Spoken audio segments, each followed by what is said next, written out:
It's time once again to slip into your camo, grab your bow, and join us out in the field for another episode of the Up North Journal, presented by PSE Archery.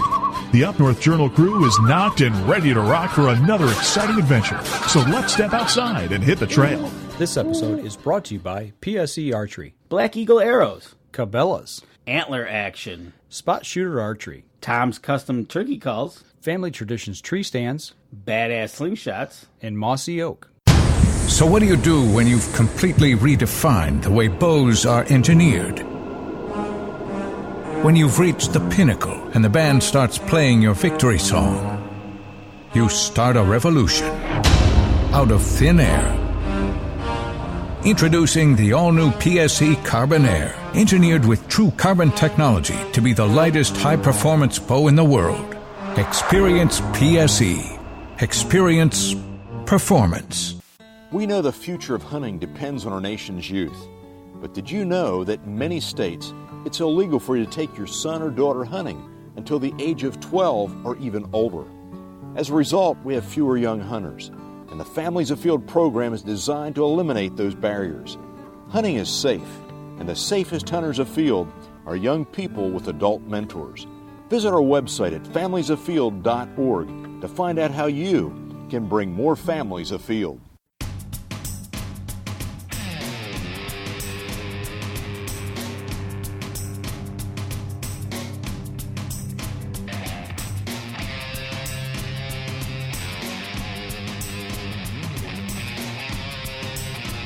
Welcome back for another minicast here at the Up North Journal.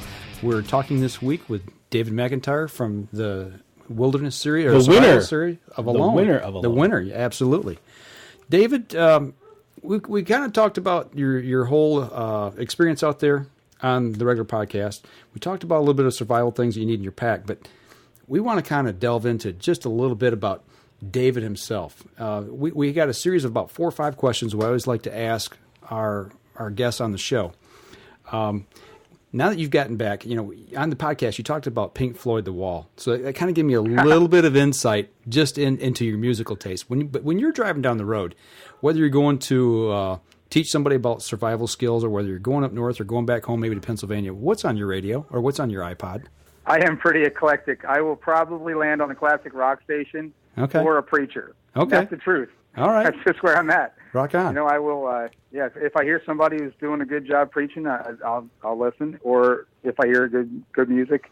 I'm very blessed. My daughter's 17 years old. She lives with me, and she listens to classic rock. That's pretty cool, right? Isn't that cool. Isn't that awesome? She can be listening to a lot of things I would really, not want to hear when I wake up in the morning. But, yeah.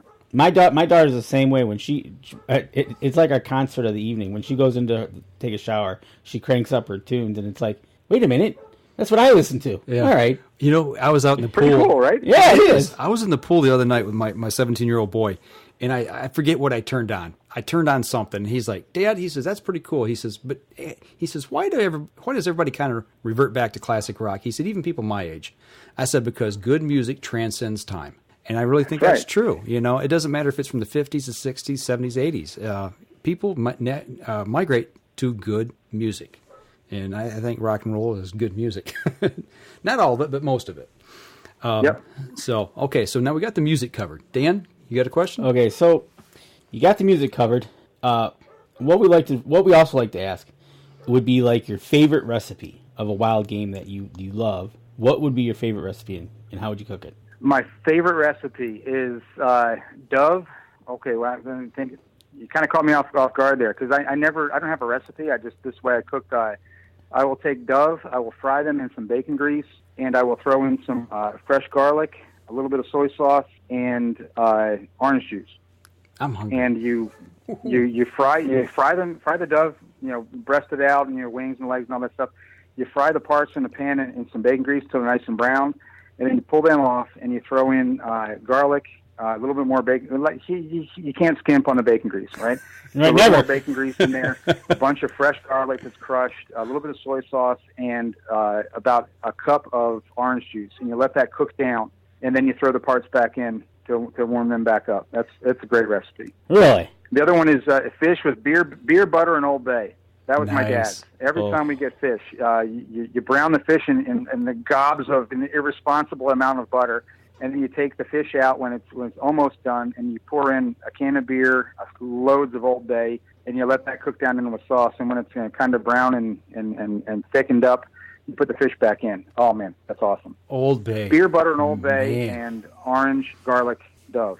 Thanks, man. I'm hungry now. Oh my gosh, that brings back memories. Oh wow. And that's just the meal. And did he say you got to have bacon grease? Oh, you can't go. As soon as you start off a recipe with bacon grease and gobs of butter, you're off to the right track.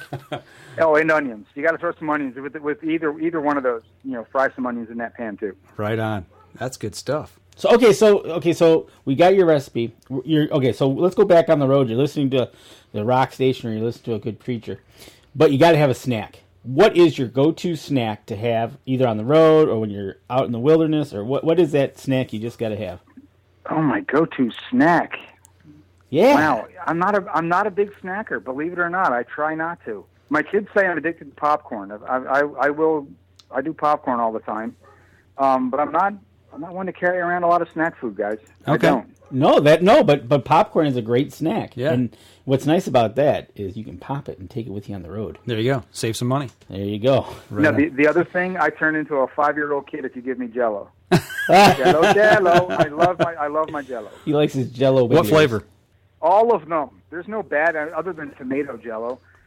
Yeah, I like red Jell-O, orange Jell-O, lemon Jell-O. Yeah. Doesn't matter. Just Jell-O. All right. There you go. Jell-O. That's good. So when your daughter wants to get to the good side of Dad, she makes a batch of Jell-O. There you go. Yes, she does. She actually does. I've got her trained that way. Nice. All right. Last question. We'll let you go. Looking back, and it could be during your adult years, could be during your childhood years. Take us back to the most memorable outdoor experience that you've had besides alone. Was it a hunting trip or fishing trip? And whatever it was, why is it memorable? Wow, the most memorable probably, I shot a lynx up in Alaska. And it was, the trip itself was amazing. I hadn't been planning, I was invited on a wolf hunting trip up in Alaska. And I was able to hunt for 2 weeks in Alaska for about $480. It was phenomenal. Wow. I mean, everyone loaned me the gear. A friend who was a pilot gave me the ticket as a buddy pass to get up there. And I busted this shot. It was a 200-yard shot on a running lynx, and wow. I nailed it. And that, to me, it's one of those things. Could I do it again? Honestly, no. It wasn't a lucky shot. I mean, the thing was running flat out across this frozen muskeg, and I swept my horizontal through him. I led him about a full body length and busted the shot, and I hit him in the back hip. So my lead was just, I probably should have led him another half body length, but right. That was, to me, that was like my most phenomenal shot on an animal ever. And it was just a really, really cool hunt, my Alaska hunt. And that was the only thing I shot up there other than a bunch of spruce grouse with a pistol. But that was probably my most memorable hunting experience was a 200-yard running lynx. That's incredible. That is awesome. It's awesome. Yeah, that would be very memorable for me too. That's awesome. Well, I appreciate you taking a little bit of time and just letting us get to know you a little bit on the personal side and just take a little glimpse into your world. That is very cool. And we appreciate you taking some time with us tonight. Well, it's been a great time, and I've enjoyed it. All right, folks, that'll do it for this minicast. This episode was brought to you by PSE Archery, Black Eagle Arrows, Cabela's, Antler Action, Spot Shooter Archery, Tom's Custom Turkey Calls, Family Traditions Tree Stands, Badass Slingshots, and Mossy Oak. Thanks for listening, and join us again here next week. Until then, remember, as we always like to say, if you're out on the water or in the woods, shoot straight and be safe until next week on the Up North Journal.